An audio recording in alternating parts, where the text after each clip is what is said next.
The Tale of the Porter and the Young Girls. There was once a young man in the city of Baghdad, who was by faith a bachelor and by trade a porter. One day, as he was leaning idly against his basket in the market-place, a woman, wearing a full veil of Mosul silk, tasseled with gold and turned with rare brocade, stopped before him and raised the veil a little from her face. Above it there showed dark eyes with long lashes of silk and lids to set a man dreaming. Her body was slight, her feet were very small, and clear perfection shone about her. She said, and oh, but her voice was sweet, "Take up your basket, porter, and follow me." Hardly believing that so exquisite words could have been said to him, the porter took up his basket and followed the girl, who stopped eventually before the door of a house. She knocked at the door and immediately a Christian opened to her, who gave her, in exchange for a dinar, a great measure of olive clear wine which she put into the basket, saying to the porter, "Lift and follow me." "By Allah, this is a day of days," exclaimed the porter, as he lifted his basket and followed the girl. Arrived at the stall of a fruiterer, she bought Syrian apples, Osmani quinces, peaches from Oman, jasmine of Aleppo, Damascene nenufars, cucumbers from the Nile, limes from Egypt, sultani citrons, myrtle berries, flowers of henna, blood-red anemones, violets, pomegranate bloom, and the narcissus. All these she put into the porter's basket, and said, "Lift," so he lifted and followed her until she came to a butcher's stall. "Here," she said, "cut me 10 pounds of mutton." So they cut her 10 pounds which she wrapped in banana leaves and put into the basket, and said, "Lift." He lifted and followed her to an almond seller, from whom she bought every kind of almond that there is. Then the porter followed her to a sweetmeat seller from whom she bought a great platter which she covered with things from the stall, open-work sugar tarts with butter, velvet pastries perfumed with musk and stuffed deliciously, **Nia biscuits, small cakes, lime tarts, honey-tasting jam, those sweets called mushabak, little souffled patties called lukimatalkudi, and those others named combs of Zainab which are made with butter and mingled with milk and honey. All these pleasant things she put upon the platter and then placed the platter in the basket. "If you had told me, I would have brought a mule," said the porter. Smiling at his jest, she stopped at the stall of a distiller of perfumes and bought 10 sorts of waters, rose water, water of orange flowers, willow flower, violet, and other kinds.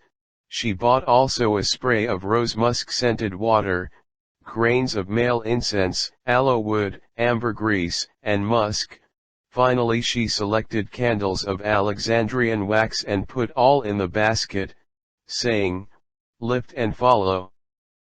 Obediently the porter took up his basket and followed the young lady until she came to a splendid palace, having a great court set in an inner garden. It was tall, magnificent, and 4 square, and the door had 2 leaves of ebony, plated with plates of red gold. The young girl rapped gently upon the door and it flew wide open. Then the porter looked at her who had opened the door and saw that she was a child having a slim and gracious body, the very model of all a young girl should be, not only for her round and prominent breasts, not only for her beauty and her air of breeding, but also for the perfection of her waist and of her carriage. Her brow was as white as the first ray fallen from the new moon, her eyes were the eyes of a gazelle, and the brows above them were as the crescent moons of Ramadan. Her cheeks were anemones, her mouth a scarlet seal of Suleiman, her face pale as the full moon when she first rises above the grasses, her breasts twin passion fruit. As for her young white pliant belly, it lay hid beneath her robe like some precious love letter in a silken case. Seeing her, the porter felt that he was losing his wits and nearly let the basket slip from his shoulders. As Allah lives, this is the most blessed day of all my life, he said.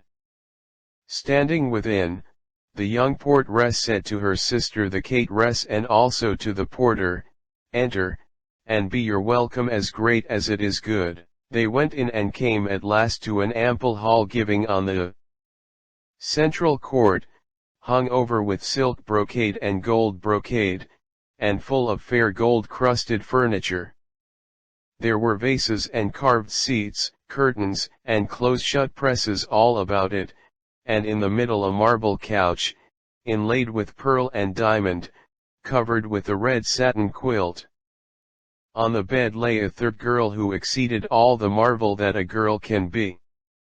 Her eyes were Babylonian, for all witchcraft has its seat in Babylon.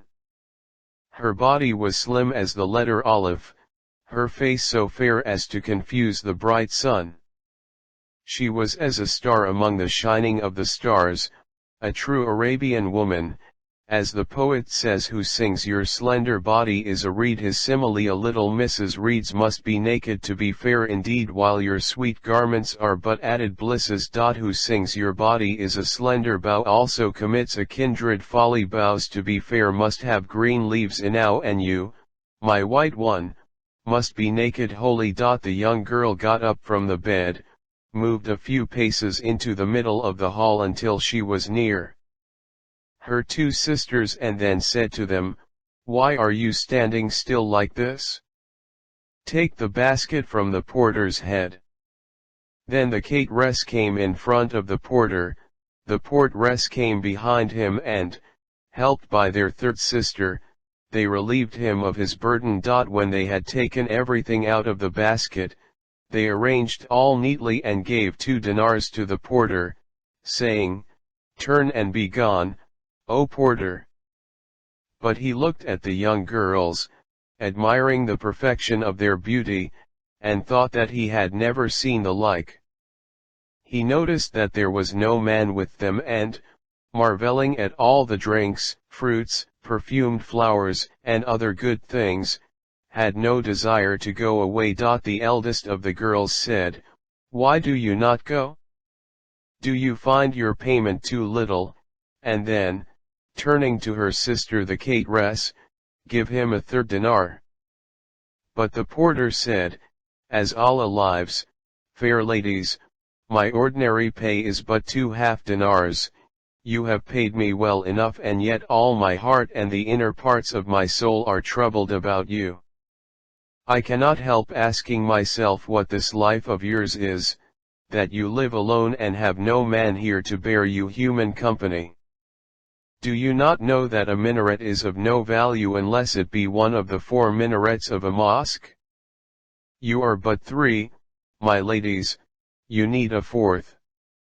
Women cannot be truly happy without men.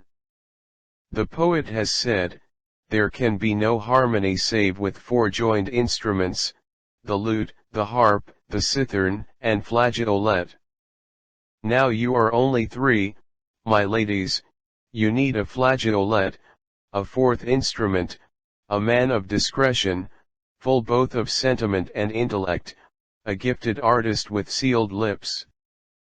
"But, porter," said the young girls, "do you not know that we are virgins and so are fearful of confiding ourselves to the indiscretion of a man?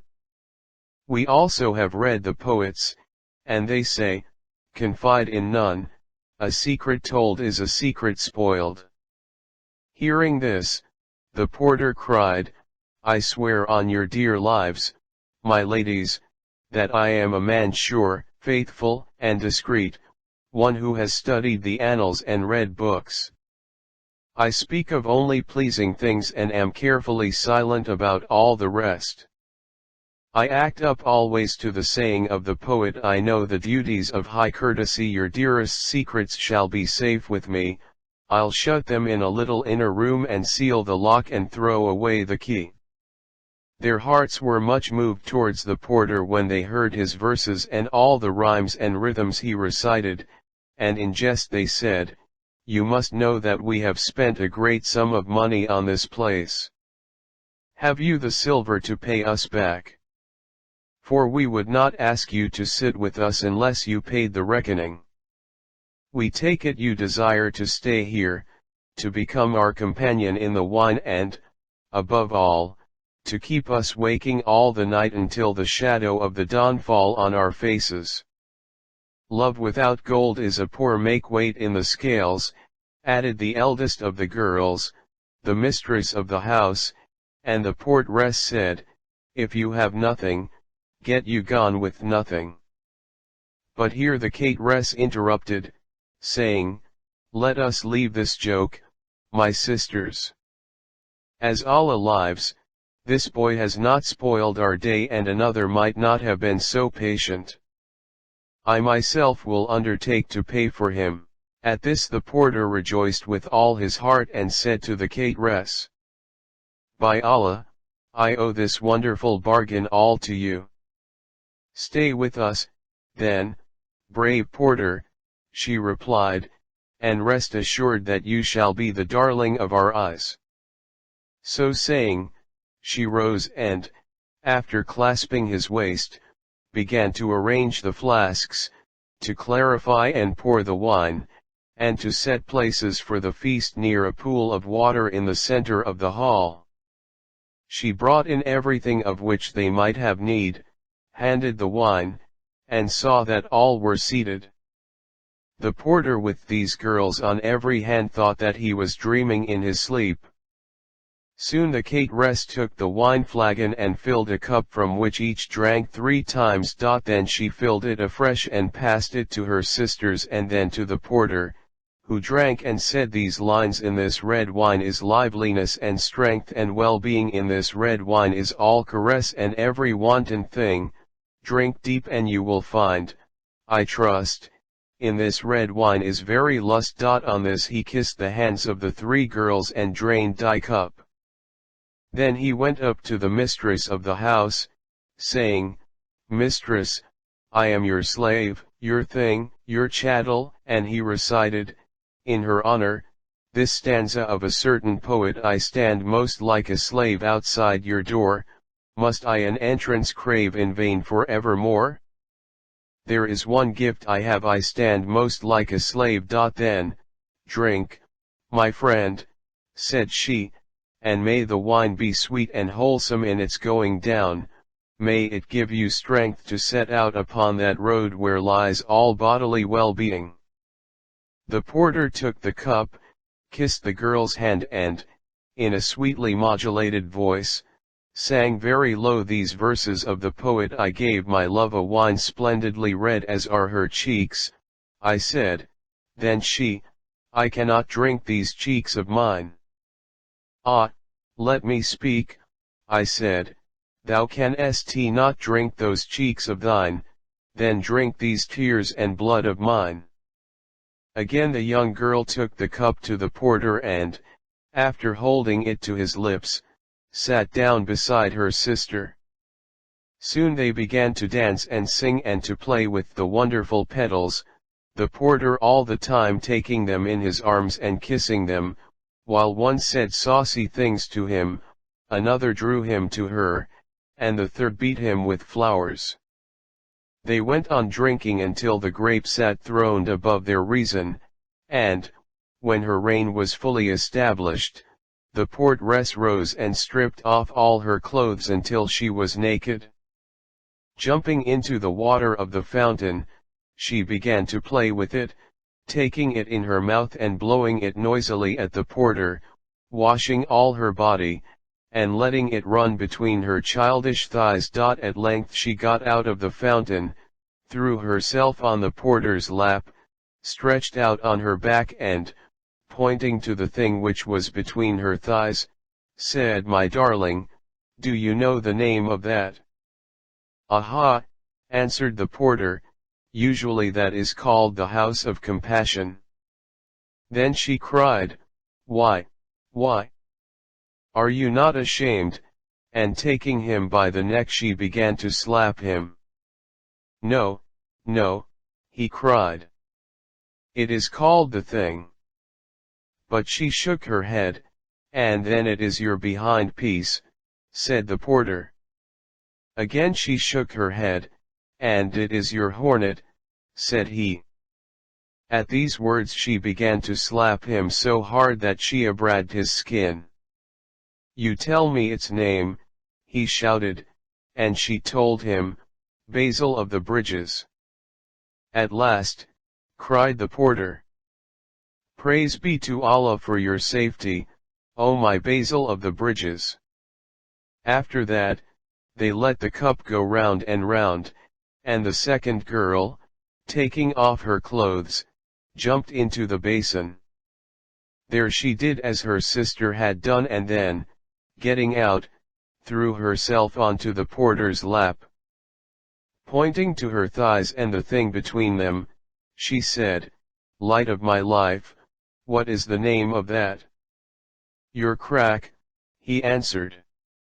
Oh, listen to his naughty word, she cried, and slapped him so hard that the hall echoed with the sound.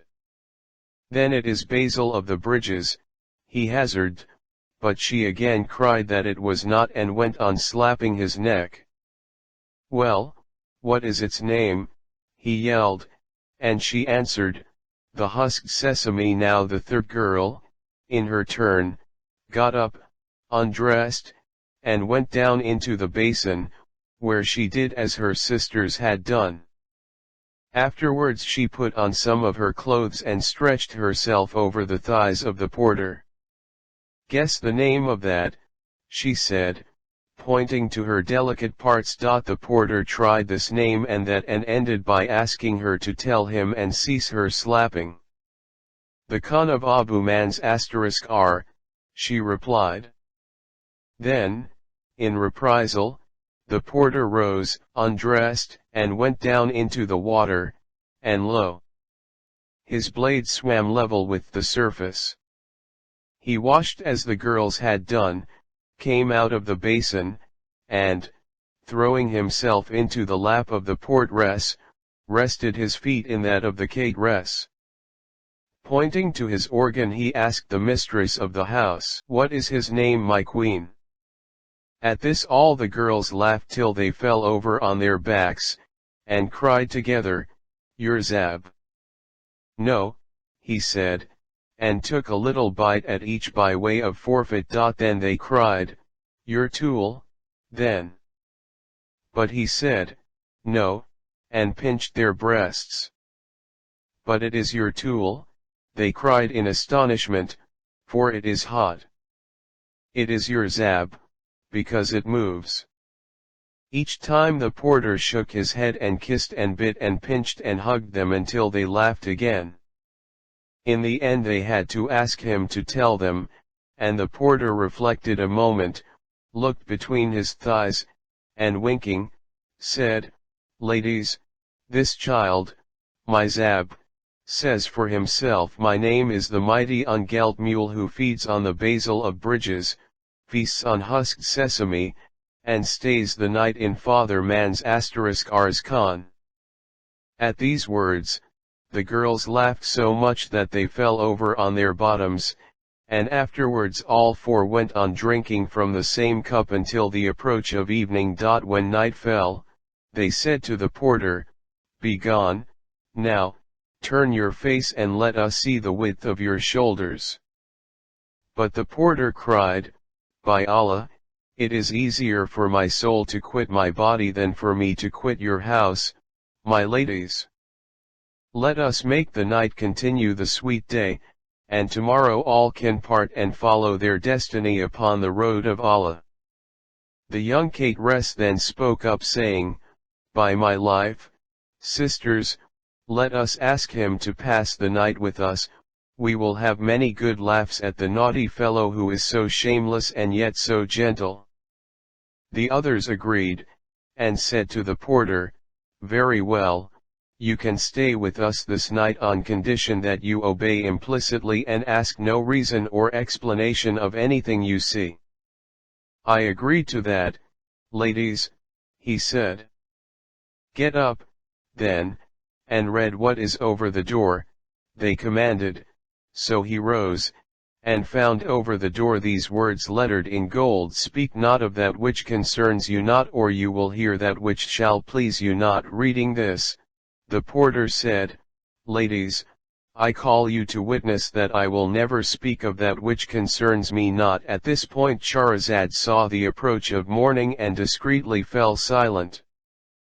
But when the 10th night had come, Dunya said, "Finish your tale, dear sister." So Shaharzad answered, gladly and as in duty bound, and thus continued. It is related, O auspicious king, that when the porter had made his promise to the girls, the cateress rose and set meat before them all, which they ate with good appetite. After the meal, candles were lighted, perfumed wood and incense burned, and all began to drink again and to eat the various delicacies from the market, especially the porter, who also recited well-formed verses, all the time, shutting his eyes and shaking his head.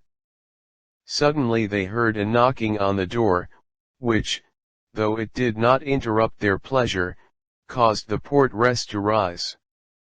She came back, saying, "Indeed, tonight's pleasure is to be perfect, for there are 3 strangers at the door with shaved beards and each blind of the left eye, which is a strange coincidence. It is easy to see that they come from the lands of R*M, each has different features and yet their faces all match in their fittingness for being laughed at. If we let them in, we can have much fun at their expense." She persuaded her companions, who said, "Tell them that they may come in, but be sure they understand the condition: speak not of that which concerns you not, or you will hear that which shall please you not." So the young girl ran joyously to the door and came back leading the 3 one-eyed men, who indeed had shaved beards, mustaches twisted back, and all the signs of that brotherhood of beggars called kalandars. As soon as they came in, they wished peace to the company, backing one by one as they did so, on which the girls stood up and invited them to be seated. The 3 men, after they had sat down, looked at the porter, who was very drunk, and supposing him to belong to their brotherhood, said among themselves, "Here is another calendar, he is sure to bear us friendly company." But the porter, who had heard what they said, jumped to his feet and, eyeing them sternly and a little squintingly, said, all right, my friends, make yourselves at home, and begin by digesting those words written above the door." The girls burst out laughing at his words and said to each other, "We are going to have fun with these kalandars and the porter." They set food before the kalandars, who ate like kalandars, then wine, and the kalandars drank turn and turn about, reaching out again and again for the cup. When the drink was passing round at a rare pace, the porter said, "Come, brothers, have you not some good tale of marvelous adventure in your scripts to amuse us?" Cheered by this suggestion, the kalandars asked for musical instruments, and, when the portress had fetched out a Mosul drum fitted with crotals, a lute of Iraq, and a Persian flageolet, they stood up and began to play while the girls sang with them. The porter became frenzied with pleasure and kept on shouting, "Ha! Ya Allah!" So struck was he by the harmonious voices of the singers. In the middle of all this, knocking was again heard upon the door, and the portress rose to see who was there. Now this was the reason for the second knocking on the door that night. The Caliph, Har*n al-Rashid, had gone down to wander about his city to see and hear for himself what might be going on there. He was accompanied by his wazir, Jafar al-Barmaki, and by Masra *r, his sword-bearer, the instrument of his justice. You must know that it was a habit of his to disguise himself as a merchant and make such expeditions. While he was walking through the streets of the city, he passed that palace and heard the sounds of music and gaiety which issued from it. Then said the Caliph to Jafar, I wish to enter that place to see those singers. Jafar answered, they must be a crowd of drunkards. If we go in, some hurt may come to you. But the Caliph said, certainly we must go in. I wish to find a way in which we can enter and take them by surprise. I hear and I obey, said Jafar at this command, and, going up to the door, he knocked. When the young portress opened the door, the wazir said to her, my mistress, we are merchants from Tiberias. 10 days ago we came to Baghdad with our goods and took lodging in the khan of the merchants. One of the other traders at the khan asked us to his house tonight to eat with him. After the meal, which lasted an hour, in which we ate and drank excellently, he gave us leave to depart. We came out, but, the night being dark and we strangers, lost our way to the khan where we lodge. So now we beg you of your great goodness to let us come in and pass the night at your house. Allah will reward your kindness. The portress looked at them closely and, seeing that they had the appearance of most respectable merchants, went in to ask the advice of her two companions. The other two said, let them come in. So she returned to the door, crying, enter.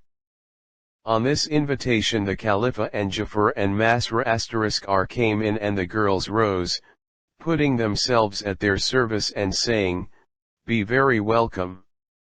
Take your ease here, dear companions, but accept, we pray, this one condition, speak not of that which concerns you not, or you will hear that which shall please you not. The newcomers answered, be it so, and sat down with the others. While they were being invited to drink and to send round a cup, the Caliph looked at the 3 kalandars and was astonished to see that each was blind of the left eye, then at the girls, and was overcome with surprise at all their beauty and grace. When the girls, in their ministrations to the guests, offered the Caliph a cup of the rarest wine, he refused, saying, I am vowed to pilgrimage.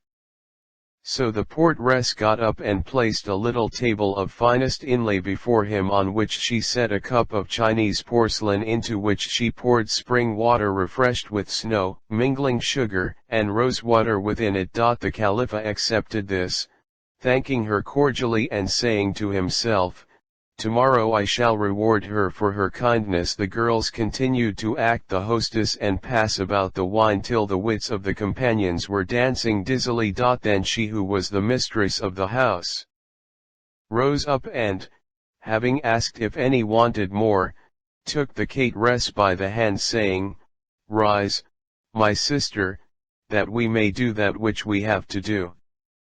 Be it as you say, the other answered. On this the portress also rose and, telling the kalandars to get up from the center of the hall and seat themselves by the door, herself cleared and tidied the central space. The other two called to the porter, by Allah, your friendship is of but little use. You are no stranger here but belong to the house. On this the porter stood up, lifted the skirts of his robe and tightened his belt, saying, tell me what to do and I shall do it. Follow me, said the portress. So he followed her out of the hall and saw 2 black bitches with chains round their necks, which, as he was bid, he led back into the middle of the hall. Then the eldest pulled up her sleeves, took a whip, and told the porter to lead forward one of the bitches. When he had done so, dragging her by the chain, the animal began to weep, raising its head piteously towards the girl, but the latter, without seeming to notice, fell upon it, beating it over the head with her whip till the bitch yelled and wept and she herself could strike no more. Then she threw down the whip and, taking the bitch in her arms, clasped it to her breast, wiped away its tears, and kissed its head which she held between her hands. After a little, she said to the porter, "Bring me the other, and take this one back." So the porter brought the other bitch forward and the girl treated it as she had the first. The Caliph felt his heart filled with pity at this sight, his breast shook with grief and he signed with his eye to Jafar to question the young woman. But Jafar signed to him that it were better to keep silent. Soon the mistress of the house turned to her sisters saying, "Come, let us do as is our custom." They answered, "Yes." So she got up onto the marble bed which was plated with gold and silver and said to the other two, "Let it be done." Then the portress also got up onto the bed, but the cateress went into her own room and brought back a satin bag fringed with green silk. Halting before the other two, she opened the bag and drew a lute from it. First tuning this and then playing upon it, she sang these lines of love and all the sadness of love. Love at my door knocked and I gave him bed. When Sleep saw this he took offense and fled. Give me back Sleep, where has he gone? I said. They said, our friend that kept the shore straightway, who has done this so send you so astray, to lead you blind into the sand, said they. I said, not I but she must answer make. I could but cry my blood, which is hers to take, lies heavily not spilled yet for her sake. I chose a girl to put my thought in her, she is my thoughts her imager, now she is gone fire is my comforter. See for yourselves. Even Allah like a lover from molten threads of the syrup of life wove her, then made all gems and fruits with what was over. But they said, fool, small joy and, for the rest torture and tears and hugging to the breast shades on a pool. The first drink is the best if I am drunk I came not so by drinking, it was enough to see the ruby winking there in the glass. Sleep saw it too, I'm thinking. It's not that time has passed, but that so has she, it's not that love won't last, but that nor will she, not that life's gone but that she's gone from me. My soul is bound by the scents of her body, jasmine, and musk and rose of her body, amber and nard. The scents of her body Allah comfort you, my sister, cried out the portress, when the song was finished, then, tearing all her clothes in an ecstasy of grief, she fell in a faint upon the floor. Her body being in some sort bared, the Caliph was able to see upon it the prints of whips and rods, a circumstance which astonished and appalled him. But the cateress came and cast water in her sister's face until she recovered consciousness, then she brought her a new robe and helped her into it. The Caliph whispered to Jafar, you do not seem moved by this. Do you not see the marks of the scourge on the woman? I can hardly keep silent and I will know no rest until I have found out the truth of all this and of the matter of the two bitches. Lord and master, answered Jafar, remember the condition, speak not of that which concerns you not or you will hear that which shall please you not. While they were talking thus, the cateress again took up the lute and pressing it against her rounded breast sounded the chords and sang. If one came to us plaining of love, what would we answer, seeing that we also are drowned in love, what would we do, if we charged a speaker to speak for us, what would he know of it, he has brought us within 2 fingers of the pit of death. He has cut our heartstrings that they might hold him no more. Has he kept one withered seed of all our love? Does he think at all that we are stricken and with what disease? All that he has forgotten we shall call upon God to remember. If one came to us plaining of love, what would we answer, seeing that we also are drowned in love? What would we do, if we charged a speaker to speak for us, what would he know of it?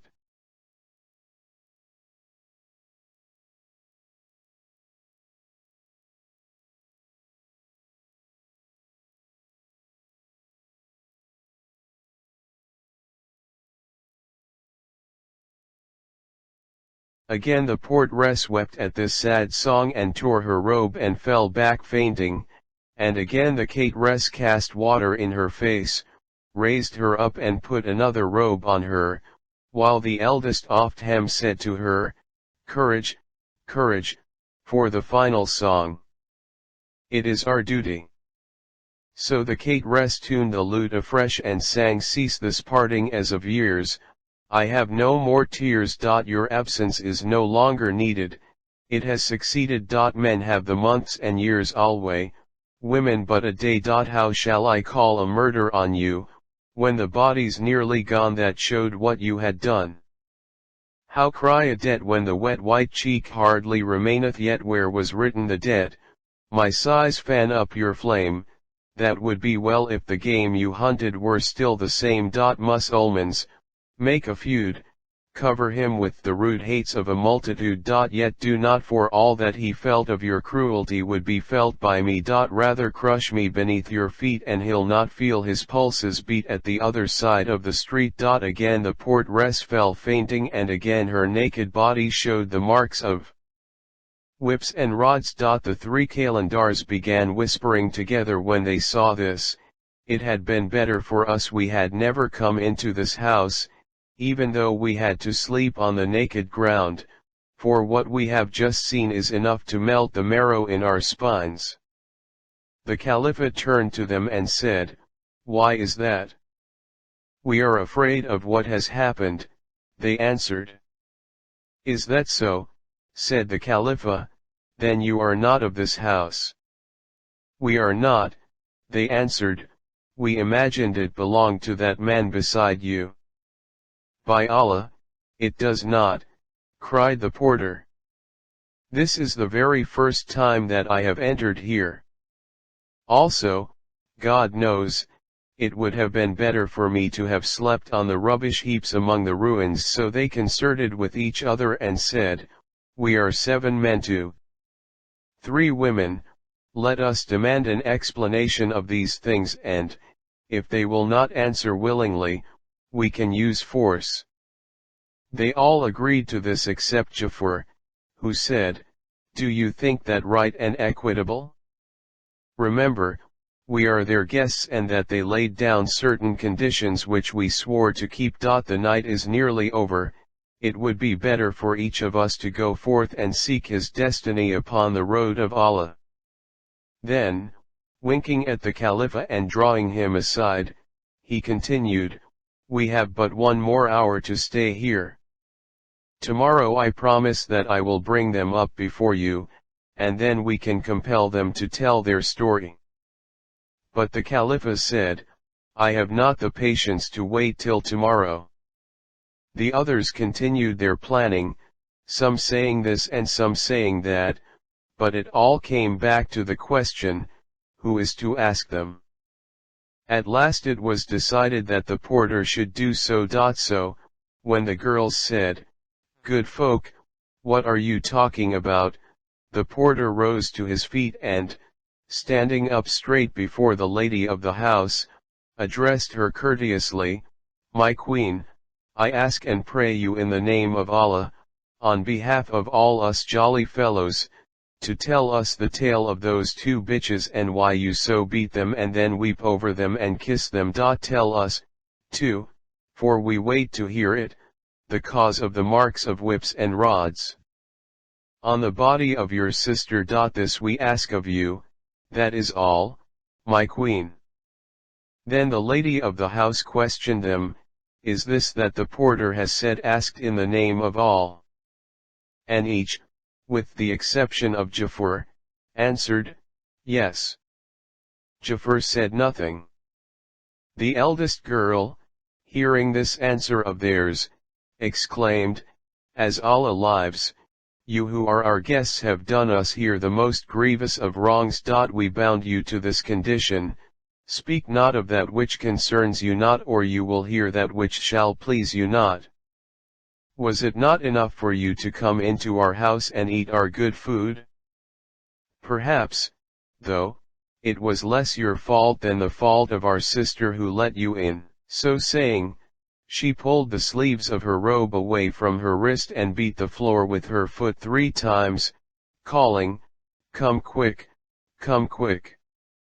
The door of one of the great curtained presses opened and out glided 7 strong negroes carrying sharpened swords. To these she said, "Bind the arms of these prattling guests and fasten them one to the other." This the negroes did, saying, "O mistress, O hidden flower beyond the sight of men, may we cut off their heads?" "Have patience for an hour," she answered. "I wish to know what sort of men they are before they die." On this the porter cried, "By Allah, mistress queen, do not kill me for the crime of others. All these have sinned, committing a notable crime against you, but not I.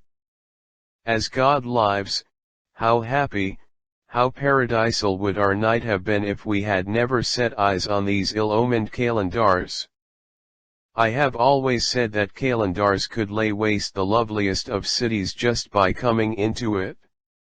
And he added these lines: "The fairest gift of strength is clemency if the weak offend, so do not, for our love's sake, punish me for the fault of a friend." The eldest girl burst out laughing when the porter had finished speaking. At this point Shaharzad saw the approach of day and discreetly fell silent. But when the 11th night had come she said, "It is related, O auspicious king, that when the eldest girl burst out laughing after having been angry, she came down to the company and said, 'Tell me all that there is to tell, for you have but 1 hour to live.